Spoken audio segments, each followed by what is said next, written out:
Hello guys! O di ba ga, ang fresh ko. Tingnan nyo, kakatapos ko lang kasi maligo. At ito naman si Baby Alicia ay tulog pa, kaya tara magluto. Ngayon nga ay naisip kong magluto ng tuna pie kasi sabi ko nga ay kompleto naman ang ingredients. Kaya ito, meron ako ditong tuna na flakes in oil. Meron akong breadcrumbs. Ayan, bukas na siya kasi ginamit ko yan dati sa chicken fingers. Siyempre yung tinapay, ayan o, fresh from the oven. Charis! Hari nga pala yung tinapay na nabili ko sa Dali. Dito naman tayo sa rep at kukunin ko lang din yung ating mayonnaise. O, di ba ga? Sa aking bayaw iyan. At gagamitin po tayo ng 2 itlog. Pero 2 lang pong gagamitin ko dyan. Tapos, hindi ko alam kung saan ako kukuha ng cheese. Naghalongkat muna ako dito. Yan ay kay bayaw ko rin. At sa aking paghahanap ay successful naman. May nakita ako. Napakalaki ng cheese. Hindi naman siguro rin mauubos noon. O yan. At ang huli naman ay ang ating rolling pin. So hiniram ko naman yung rolling pin ng kapatid ko. Ayan, yung mga baking tools niya. Diba ga? Yan ang ating pampirat sa ating tinapay.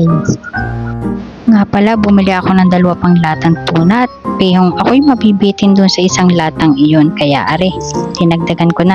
Tingnan nyo ang aking katamaran, binitbit ng lahat, piyabit lahat ng mga ingredients, kaya naman Bakit ga hindi dadalhin lahat kung kaya naman?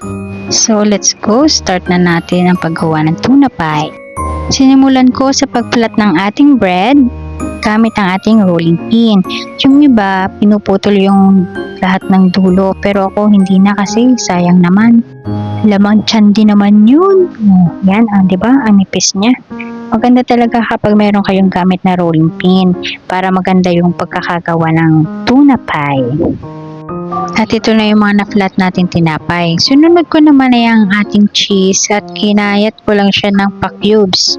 Wish ko lang hindi sumakit ang ating tiyan at hindi tayo nagpaalam na kuhanin natin ang cheese na are. Charat lang. Bibigyan ko na lang si bayaw pag ari na luto. Bayad din sa cheese na are. Next naman ay itong ating maliit na sibuyas. Kaunti lang naman ang ating gagawin kaya maliit lang. Pagkatapos nga nito ay ating i-assemble na yung ating ipapalaman na tuna sa ating tinapay. Ito nga't kinuha ko na ang ating tuna, nilagyan ko ng sibuyas, paminta, asin at ang ating mayonnaise.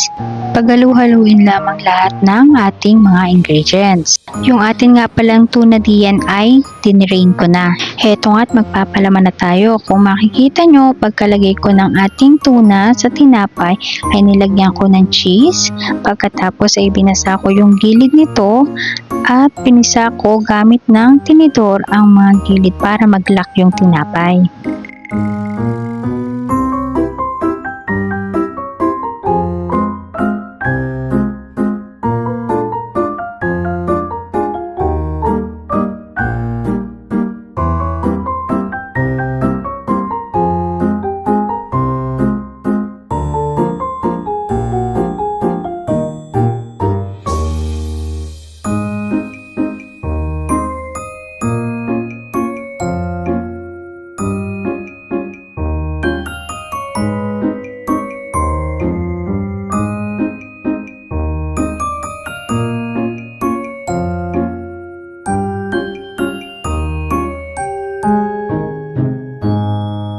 Ayan, natatapos ko na ding palamanan ang ating tuna pie.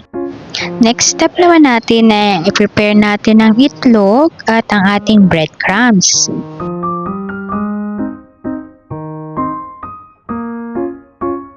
Ito at kumuha lang tayo ng tuna pie, ilagay sa itlog at i-coat natin siya ng breadcrumbs.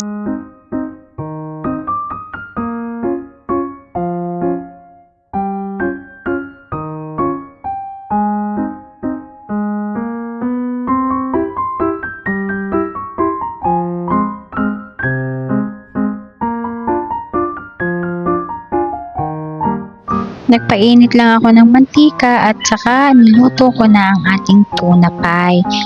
Hintayin lang nating maluto or hanggang sa maging golden brown na ang kulay ng ating mga tuna pie. At pagkatapos ay pinaliktad ko na rin siya para maluto naman yung kabilang side.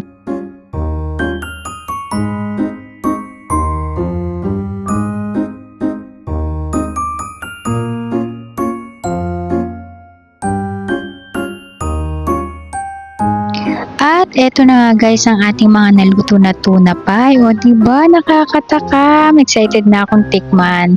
For sure masarap naman to. At ito nga pala ang closer look ng ating tuna pie. O diba? Ang ganda. Crispy din yan. O diba ga narinig nyo? Chares. Hinati ko lang siya para makita nyo din yung loob.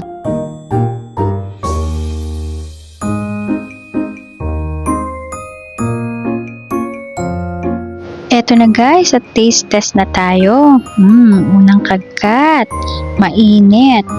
O diba ga, napaso pa ang uso. Naku, ay ako pa naman hindi ko malasahan ng pagkain pagka mainit. O nakita nyo yun? Lasahin ko'y satisfied din sa lasa ng ating ginawang tuna pie. Eto nga't pinilitin ko muna para mas mukhang masarap. Gumawa din nga pala ako ng sausawan nito. Ketchup at mayo lang naman yun. So yun lang guys ang ating tuna pie, kaya kung ako sa inyo ay magawa na rin kayo nito. Ang sarap. Promise, walang halong iklabo. Yun lang. Salamat sa panonood.